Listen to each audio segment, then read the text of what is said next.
What's happening, culés? Your boy Pedro here, also known as Rutio on Instagram, and we got a jam-packed video for you today. The new season of this has been officially underway, and what a star has been. We're breaking down the first match of the Hansi Flick 2.0 era, dissecting the stand-up performances, and I got some explosive news regarding Ter Stegen dramatic situation.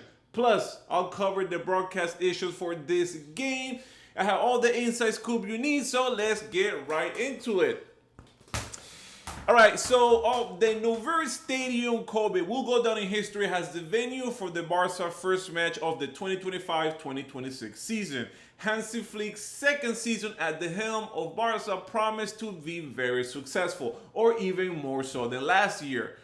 The German coach opted to start the preseason with a starting 11 that could easily be the first choice team at any high level match. We saw our players in action in the first encounter between the Spanish League's champion and the historic Japanese club that currently leads their domestic championship. And I have a few key performances of some players. It's not all of them, but the ones that kind of resonated with me the most. I want to start with the goalkeeper, Joan Garcia. One word: solid. The debut for our goalkeeper was calm for the first half an hour, but he had intervened in the final stretches of the first period.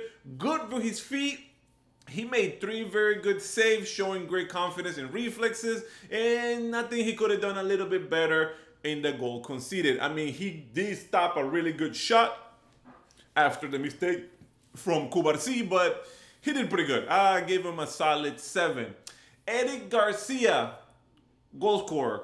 The start of the preseason for him was the starting lineup as a right back at the same high level he finished the last season. Solid defensively and very capable in creating plays and linking up with Lamine Yamal. His form is so good so far that he scored the first goal of the preseason, which he was somewhat messy, but it was effective at last.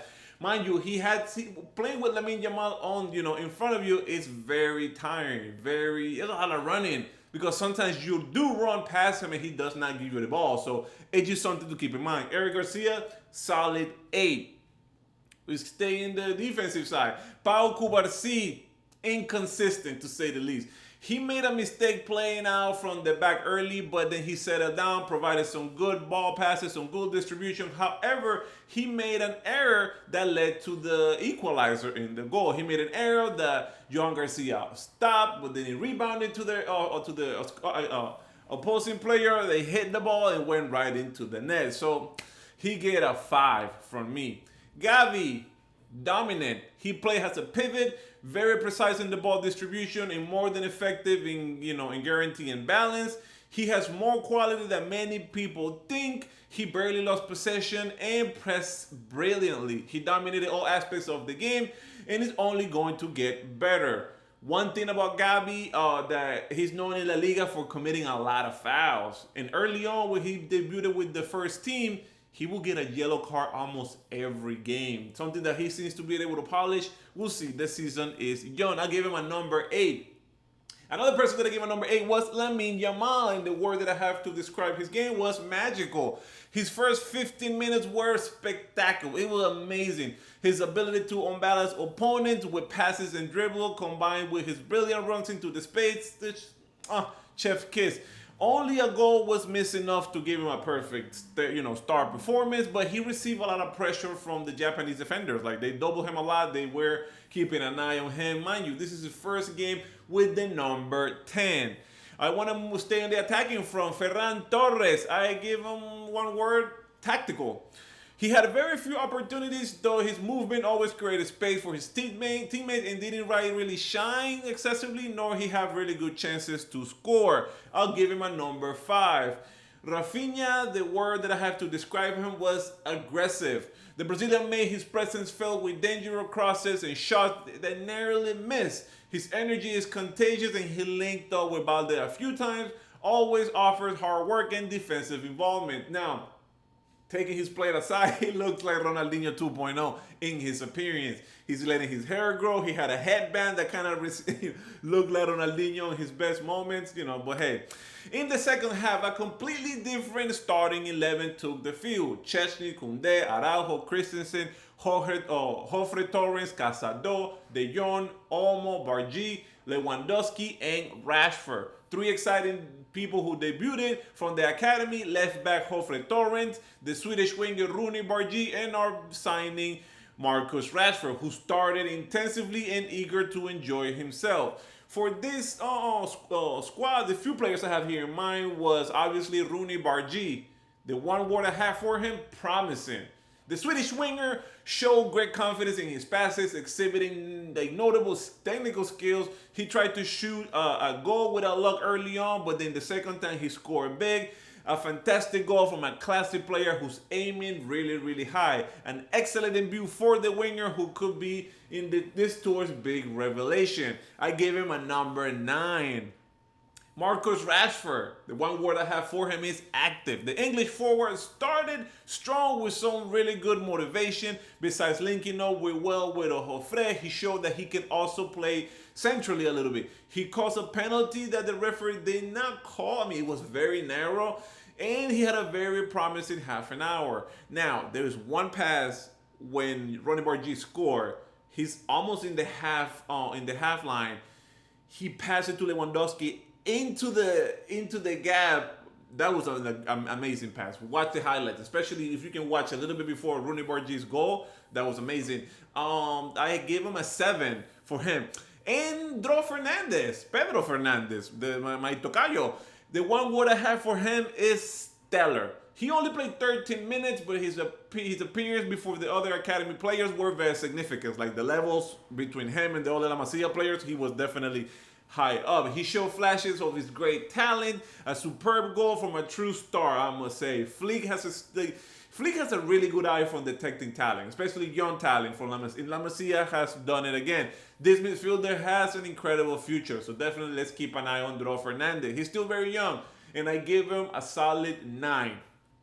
More intentions and details than pure accuracy, I must say. But Flick's Barca started the preseason just as they finished the last, offering very good sensation despite an early stage on the result, which was the least important thing. There's still a lot to do, but the idea remains the same. Devour opponents from the first minute to the last. Lamine Yamal is the star, but Hansi Flick is in charge. So everything he touches turns to goal. Wow, that was pretty interesting. So you guys know, like I mentioned, in this debut against Vissel Kobe, we won 3-1 with goals from Eddie Garcia, the youngster of Rooney Bargi, and Pedro Fernandez. There were several players who did not get any minutes on the first match, and the most significant absence, in my opinion, was the right back Hector Ford.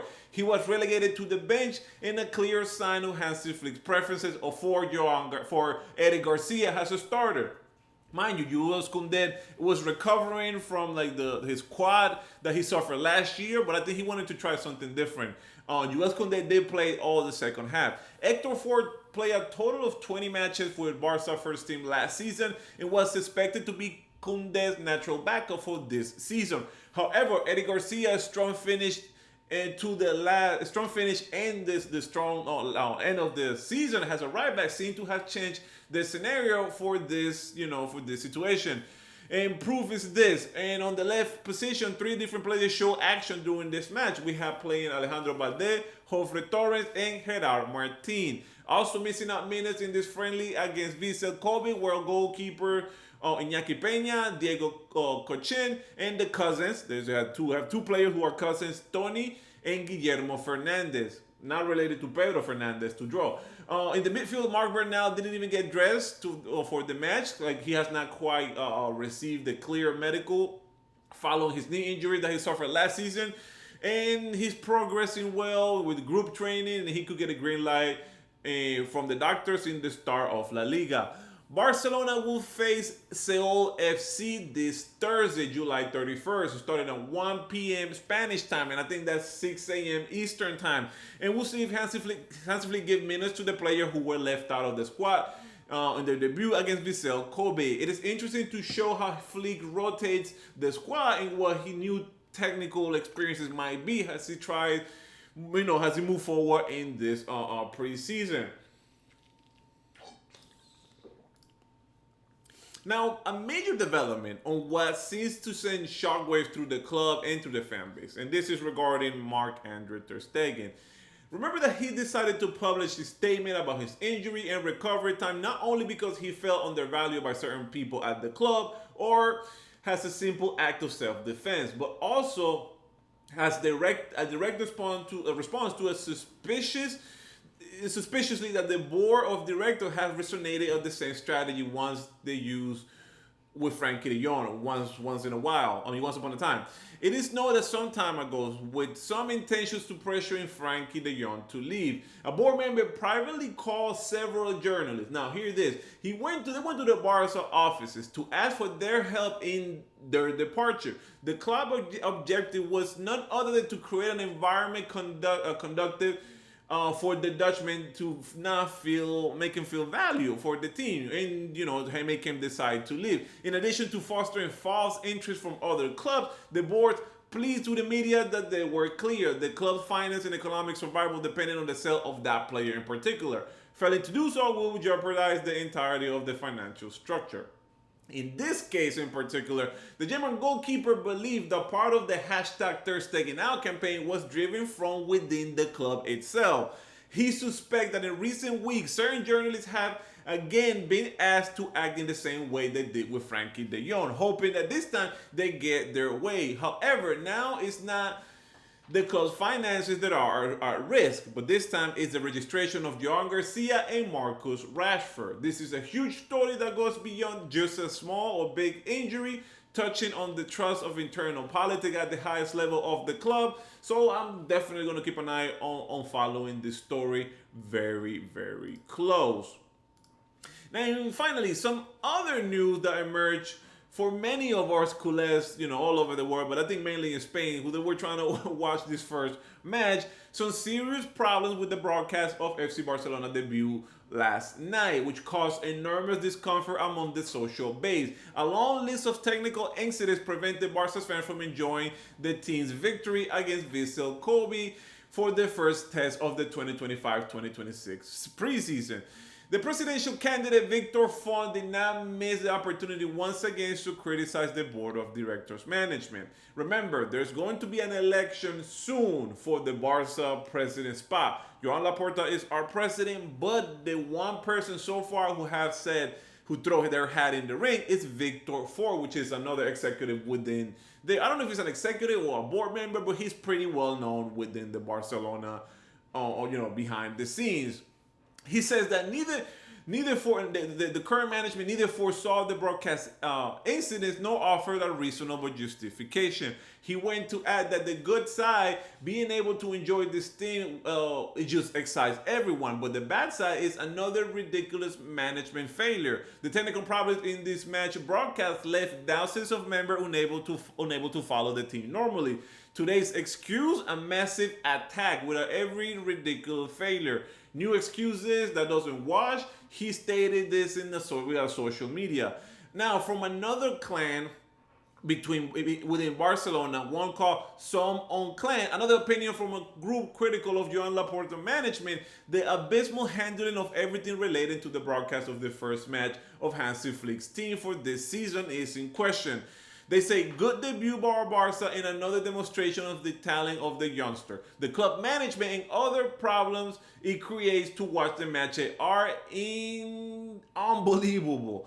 What do we have? What do we have Barca One for? Which is a platform that you pay for you to get access and watch the games. Apparently, some people pay for that subscription base model, and they were not able to see the match. Enough of treating members like customers and not owners. They reflect in a statement. This is a huge issue for the club's relationship with their dedicated fan base, and it needs to be addressed immediately, in my opinion. Guys, what a day, what a day, what a day. From the excitement of Rashford officially arrival, Bargy scoring an amazing goal, to the bombshell about Ter Stegen's surgery and their internal club politics, extending all the way to the broadcast issues. I want to know what are your biggest takeaways from today's news. How do you feel about the way the club is handling this off-field issues. Please let me know your thoughts and predictions in the comments below. And for all breaking news and latest updates, make sure you like this video, subscribe to the channel, and hit the notification bell so you don't miss a single beat. Until next time, and Visca Barça!